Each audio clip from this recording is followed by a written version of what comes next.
हम भी उठ जाते हैं मॉर्निंग में जब सभी अपने मीठे ख्वाबों में सपनों में सोए रहते हैं। सेविंग भी कर लेते हैं ठंडे पानी से, बिना गाल का परवाह किए हुए रगड़ते रहते हैं जिलेट से।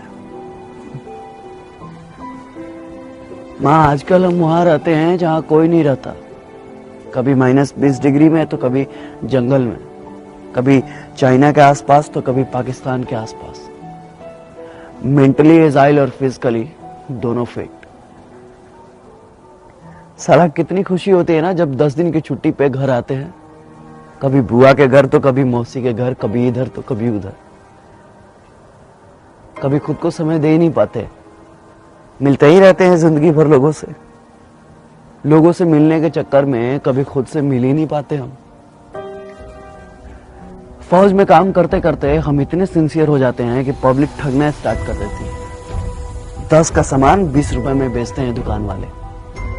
कनपट्टी के पास 6 बाल देखे नहीं कि सामान का रेट बढ़ जाता है, क्योंकि वे जानते हैं कि ये फौजी लोग हैं, बार्गेनिंग करना नहीं जानते। और सच कहें तो हमने कभी मोल भाव करना सीखा ही नहीं,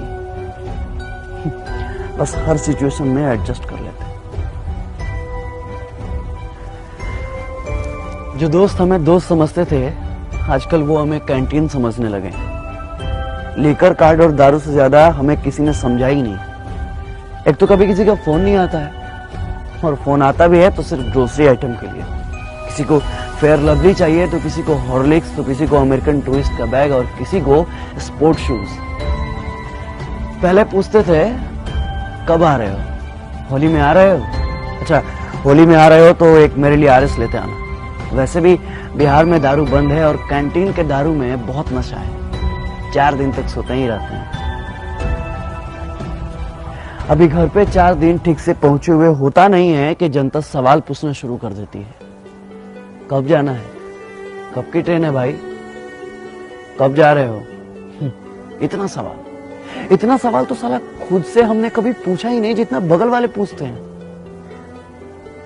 एक तो कम उम्र में ही आ जाते हैं डिफेंस लाइन में और कट जाते हैं सोशल लाइफ से।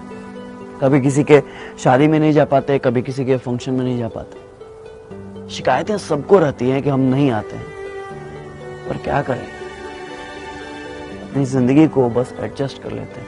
अपने पर्सनल लाइफ को सोशल लाइफ से कनेक्ट ही नहीं कर पाते, क्योंकि फौजियों का कोई सोशल लाइफ ही नहीं होता। अरे कंफर्म टिकट की तो दूर की बात है, साला 3 महीने पहले छुट्टी तो कंफर्म है। और हाँ, यह सब हम कुछ बोल भी नहीं सकते, क्योंकि फौजियों के लिए छुट्टी एक प्रिविलेज है, मौलिक अधिकार नहीं। जितना हमने संविधान को समझा है ना, उतना संविधान ने हमें समझा ही नहीं। हमारे अधिकारों में टर्म एंड कंडीशन अप्लाइड कर दिया गया। सेना में पॉलिटिक्स नहीं है, लेकिन आजकल सारा पॉलिटिक्स सेना पर ही होता है, क्योंकि घर घर में हॉर्लिक्स से ज्यादा पॉलिटिक्स चलता है। अब क्या फर्क पड़ता है भाई साहब को कि बगल में 4 घंटे से कौन खड़ा है?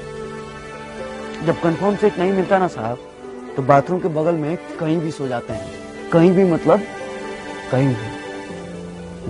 ऐसा तो हमने कई बार अपने कंफर्म सीट पे लोगों को जगह दी है, अपने साइड लोअर को मिडिल अपर सेक्शन भी किया। कई बार तो हम खड़े भी हो जाते हैं, मगर दिमाग नहीं लगाते, जज्बात को समझते हैं। आपको क्या पता है कि सुबह 10 बजे जब बिना लंच कराए शाम 4 बजे पुरानी दिल्ली से तिनसुकिया जाने का ऑर्डर आता है, तो ये भी नहीं पता होता है कि ट्रेन है या नहीं है, तो समय है या नहीं। बस हाथ में वारंट का एक हर्रा पन्ना होता है जिसमें फ्रॉम और टू लिखा होता है। ये नहीं लिखा होता है कि किस ट्रेन से जाना है और ये रहा आपका कंफर्म सीट नंबर। बस चल देते हैं जय हिंद बोल के। हम आपसे आपका सीट नहीं मांगते, थोड़ी सी कोऑपरेशन मांगते हैं, थोड़ी सी उम्मीद मांगते हैं, बस थोड़ी सी दिल में जगह मांगते हैं, फौजी समझकर। क्योंकि फौजियों के लिए तो सारा मुल्क अपना है। ये थोड़ी सी सिंपैथी ना किसी एलोपैथी से ज्यादा काम करती है साहब।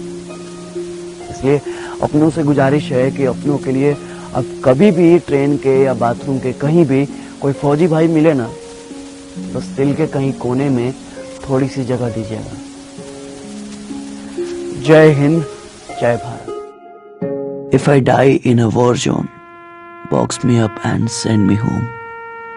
Put my medals on my chest. Tell my mom I did my best. Tell my dad not to go. He won't get tension from me now. Tell my bro to study perfectly. Key of my bike will be his permanently. Tell my sister not to be upset. Her bro will take a long sleep after sunset. Tell my nation not to cry because I'm a soldier.